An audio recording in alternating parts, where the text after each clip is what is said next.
पाकिस्तान में बढ़ती हुई दहशतगर्दी, पाकिस्तान की इक़्तिसादी और मुआशी सूरत हाल और पाकिस्तान के अंदर मौजूद सियासी जमातों के अपने दाखिली मामला, तीनों के ऊपर आज हमने प्रोग्राम में बात करनी है। दहशतगर्दी में बहुत तेज़ी आई है और ख़ास तौर पर अफ़गानिस्तान में तालिबान के टेक ओवर के बाद पाकिस्तान के मामला जो हैं वो दोबारा ख़राबी की जानिब जाना शुरू हो गए।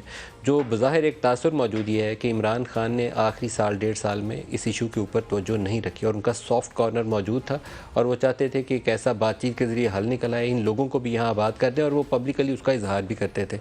वो जो डायरेक्शन सेट की थी ऑपरेशन ज़र्ब-ए-अज़्ब ने, वो दरमियान में हमने कहीं अपना फोकस लूज़ कर दिया और ये लोग दोबारा यहाँ आए और दोबारा एक टोलियों की शक्ल में इन्होंने अटैक करना शुरू कर दिया, भत्ता वसूली करना शुरू कर दी। मुख्तलिफ़ जगहों पे सुसाइड अटैक, 14 सुसाइड अटैक हुए, 14वां सुसाइड अटैक है और सुसाइड अटैकर की तफसील सिक्योरिटी के इदारों के पास मौजूद है और उसके ऊपर वो काम कर रहे हैं कि इसका ओरिजिन कहाँ से था, कहाँ से आया। 500 से ज़्यादा हमले हुए एक साल के अंदर। इमरान खान ने आज तकरीर की, उन्होंने भी अपने ख़यालात का इजहार किया। मरियम नवाज़ ने तकरीर की और आगाज़ किया, उन्होंने भी अपनी कैंपेन का, उन्होंने भी बहुत सी बातें की। दोनों को मैं डिस्कस करूँगा, लेकिन कुछ नुकात शुरू में हाईलाइट करना चाहता हूँ। कालअदम तहरीक तालिबान के साथ मुज़ाकरात की बुनियाद इमरान खान ने रखी थी। उस वक्त के आर्मी चीफ़ और DGISI वो दोनों इनके साथ थे। तो मैंने कल भी प्रोग्राम में कहा था कि तीनों को इसमें पाकिस्तानी कौम को जवाब देना चाहिए कि कहाँ लैप्सेस हुए और क्यों पाकिस्तान में दहशतगर्दी बढ़ी। तीन ही लोग फ़ैसला लेने वाले थे, बाकी कोई इसमें शामिल नहीं था। तो इमरान खान पब्लिकली इसका प्रचार करते थे, बाकी दो पब्लिकली बोल नहीं सकते क्योंकि दोनों यूनिफॉर्म में थे। तो तीनों का जवाब बनता है पाकिस्तानी कौम को सच्चाई बताएं। संगीन जराइम में मुलव्वस 261 अफराद को खैबर पख्तूनख्वा की जेलों से रिहा किया गया। क्यों रिहा किया गया और इनमें से कितने लोगों ने दोबारा दहशत, इनमें से बहुत सारे लोग हुए हैं जिनको जेट ब्लैक टेररिस्ट ये हमारे सिक्योरिटी के इदारे कहते हैं। इनमें से कितने लोग हैं जो दोबारा दहशतगर्दी की कार्रवाइयों में मुलव्वस हुए और मुख्तलिफ जगह के अंदर जो लोगों की जानें गई उसके ज़िम्मेदार ठहरे। किसी को इस पर पकड़ना चाहिए ना। अकाउंटेबिलिटी का मैकेनिज़्म तो यही है कि अगर इसके नतीजे में दोबारा तबाही आई है तो अकाउंटेबिलिटी करें, उन लोगों को पकड़ें जिनके नतीजे में ये तबाही आई है। दहशतगर्दी के वाक़यात में मुलव्वस 100 अफराद को माफ़ी दी गई और ये माफ़ी किसने दी? ज़ाहिर उस वक्त की हुकूमत थी, उसी ने दी। दो बड़े नाम थे, एक मुस्लिम खान का और एक महमूद का। महमूद को कहा जाता है जो चाइनीज़ इंजीनियर के ऊपर दहशतगर्दी की कार्रवाई हुई थी, उसके अंदर भी उसका मुलव्वस था। इनको किसने रिहा किया? कुछ लोग पाकिस्तान के अवाम को आप सच्चाई बताएं, आप कैसे फ़ैसला ऐसे कर सकते हैं? ISI ने किसकी हिदायत के ऊपर TTP के साथ मुज़ाकरात किए थे? आज मरियम ने अपनी तकरीर के अंदर भी जिक्र किया है कि वो होटल के अंदर वो कहवा या चाय कौन पी रहा था। जनरल फैज़ गए थे काबुल में तालिबान के टेक ओवर के बाद और वो कह रहे थे कि सब कुछ ठीक है। मैंने कल प्रोग्राम में उनका वो स्टेटमेंट भी सुनवाया। तो वो सब ठीक है, तो अब सब ठीक क्यों नहीं है?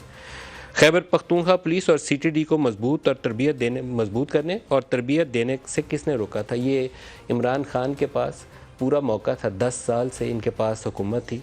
कौन सी ऐसी कुव्वत थी जो इनको रोक रही थी कि आप मजबूत ना करें खैबर पख्तूनख्वा की पुलिस को या CTD के महकमे को? ये कर लेते तो लोगों की जानें बचा सकते थे। 100 से ज़ायद जानें एक ही वाक़े के अंदर गई हैं और ये पहला वाक़या नहीं है, 550वां वाक़या है। तो कुछ मेरे ख्याल में लोगों की अकाउंटेबिलिटी ज़रूरी है। अगर मट्टी डाल के आगे जाएंगे तो ये गलती होगी शहबाज शरीफ की भी और मौजूदा आर्मी चीफ़ की भी। इंटरनल अकाउंटेबिलिटी वो भी करें और प्राइम मिनिस्टर ऑफ पाकिस्तान जो है वो भी करें, आर्मी चीफ़ भी करें और प्राइम मिनिस्टर ऑफ पाकिस्तान भी करें। कहाँ लैप्सेस हुए, पॉलिसी में फेलियर कहाँ थी, कहाँ खामी थी, उसको आइडेंटिफाई करें और फिर आगे जाने का रास्ता ढूंढें, फिर रास्ता सही मिलेगा। मरियम नवाज़ की तकरीर की तरफ आते हैं। मरियम नवाज़ ने 5 के टोले का जिक्र किया है। हमारा कुछ दिनों से कुछ रिपोर्टर से जो इतलात मिल रही थी उसमें बड़ा एक क्लियरली एक मैसेज मिल रहा था कि कैंपेन शुरू करेंगी मरियम नवाज़ तो वो जनरल बाजवा को, जनरल फैज़ को, उस वक्त के चीफ़ जस्टिस ऑफ पाकिस्तान को, इमरान खान को और इन सारे लोगों को निशाना बनाएंगे। तो आज उन्होंने 5 का टोला कह के उसका आगाज़ कर दिया। सुनिए उन्हीं के जुमले से क्या कहती हैं। इन्होंने 4 साल जिस गिरोह ने इस मुल्क को बेदर्दी से लूटा, जो इमरान और उसके सहूलतकार थे जिनको मैं कहती हूँ 5 का टोला, चाहे वो खोसा हो या वो डैम वाला बाबा हो या वो इमरान हो या इमरान की 2 बेसाखियां हो, अल्लाह ताला के फजलो करम से आज सब अपने अंजाम को पहुंचे। 5 मिलकर कोई हीरे की अंगूठियां ले रहा था, कोई प्लॉट ले रहा था, कोई जमीनों में पैसे बना रहा था, कोई दुबई पैसे भेज रहा था और किसी ने चकवाल में कई 100 कनाल का घर बना लिया। सोचो अगर वो 5 का टोला यहाँ पर बैठा रहता तो अगले 12 साल में पाकिस्तान का क्या हाल हो जाता।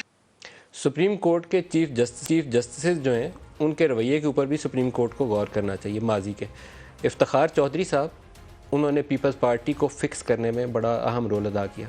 साकिब निसार और आसिफ खोसा, उन्होंने नून लीग जो है उसको तोड़ने में भी, कमज़ोर करने में भी, और नवाज़ शरीफ के नाहली का एक मुतनाज़ा फ़ैसला, उसके अंदर भी बड़ा कलीदी किरदार है इनका। तो उनके रवैये और उन फैसलों के ऊपर सुप्रीम कोर्ट को खुद से देखना चाहिए। कोई और तो कर नहीं सकता ये काम, कोई जस्टिस जो सर्विंग हो उनके ऊपर तो आप राय भी नहीं दे सकते।